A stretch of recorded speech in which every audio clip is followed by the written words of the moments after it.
All right, joining us now is former ICE Director and former Border Patrol Chief Ron Vitiello. Ron, good to see you. So are you shocked at the fact that the Mexican president's going to come out and not take any responsibility for the cartels, the drug dealing, the human trafficking, the violence that comes from the cartels, the beheadings, the public hangings? Are you shocked by what he said?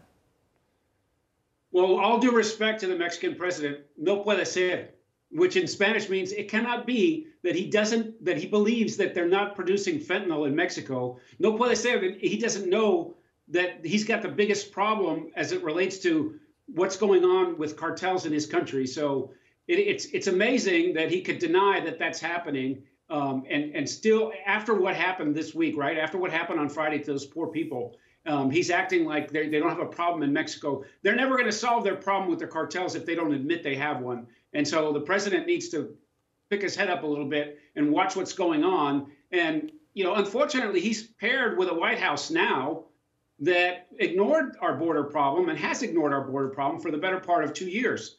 And so these are two people who are responsible for leading their cultures, their societies, their governments.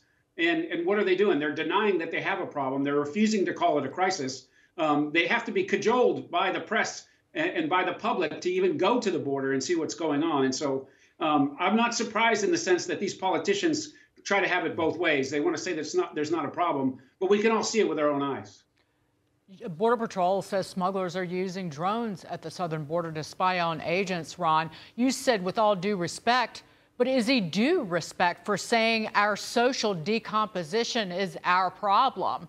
Well, there's the idea, the proposal that we're going to declare these cartels terrorist organizations and send the military in to bust up these labs. That might wake him up and shut him up.